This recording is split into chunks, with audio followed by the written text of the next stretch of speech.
Dans le livre Révolution qu'il écrivait juste avant d'être élu président de la République, Emmanuel Macron disait ceci: « Aujourd'hui, les Français ont l'impression que leur gouvernement ne gouverne plus. L'Europe, les partis, les marchés, les sondages, la rue, il existe une confusion sur le détenteur du pouvoir. Quand il n'y a pas de clarté des gouvernements, le peuple se cabre. Il faut savoir expliquer plutôt que de faire de la communication. Une nouvelle étape de la déconcentration de l'État est nécessaire. Je crois dans un nouveau partage démocratique. C'est le fondement de la République contractuelle dont nous avons besoin, la République qui fait confiance au territoire, à la société et aux acteurs pour se transformer. Les collectivités locales et leurs élus doivent jouer un rôle accru. C'est une nouvelle étape de transfert des pouvoirs vers ces collectivités que nous devons décider. » Nous ne saurions mieux dire, monsieur le Premier ministre.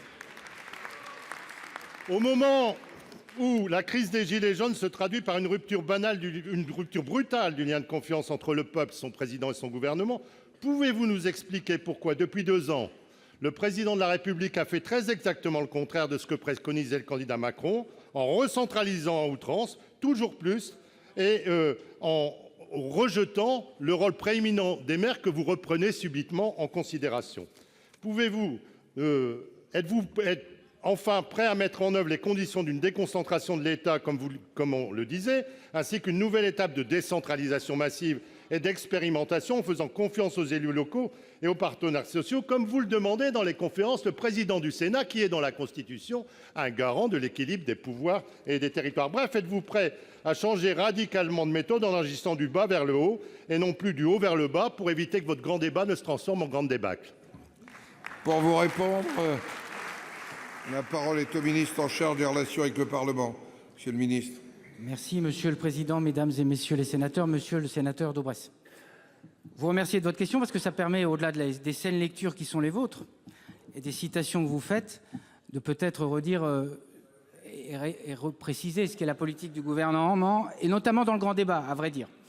On a vu d'ailleurs, je trouve, un exercice mardi dernier avec le Président de la République, avec les maires, qui était un exercice qui a démontré, pour ceux qui pouvaient en douter, y compris parmi certains manifestants, le rôle des maires, leur capacité à saisir la situation de leur territoire et à être les représentants de leur territoire. Le gouvernement, depuis qu'il est installé, il a envoyé un certain nombre de messages. Alors peut-être n'ont-ils pas été assez perçus.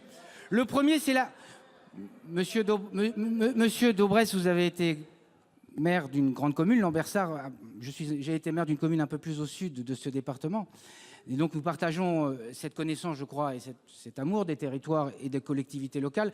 Et donc le gouvernement avait décidé, alors que pendant les 5 années précédentes, les dotations avaient baissé fortement, de stabiliser les dotations. Mais c'était un signal, c'est peut-être pas la question, mais c'était un signal de confiance qui avait été fait aux collectivités, et aussi peut-être, même si ça a pu être mal perçu, au travers de la contractualisation. La deuxième chose, c'est que le gouvernement, et c'est le texte que nous aurons à débattre, même s'il a été reporté, et le président de la République, devant le Congrès des maires en 2017, avait indiqué qu'il souhaitait qu'une nouvelle étape de la décentralisation s'opère avec le droit à la différenciation.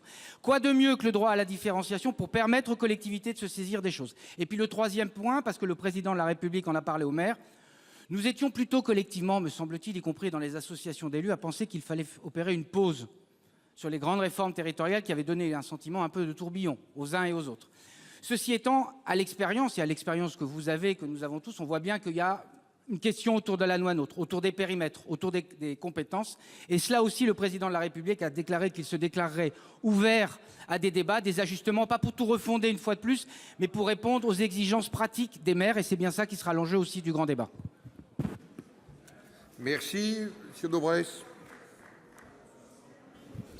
Oui, monsieur le ministre, vous comprendrez, au vu de ce que j'ai lu, qu'on préfère les preuves d'amour aux déclarations d'amour. Nous attendons une grande conférence territoriale après le grand débat et une grande conférence sociale. Nous attendons une loi de décentralisation et nous attendons que vous mettiez en pratique les choses en respectant le Sénat, qui est quand même la première assemblée désignée par la Constitution pour représenter les collectivités territoriales.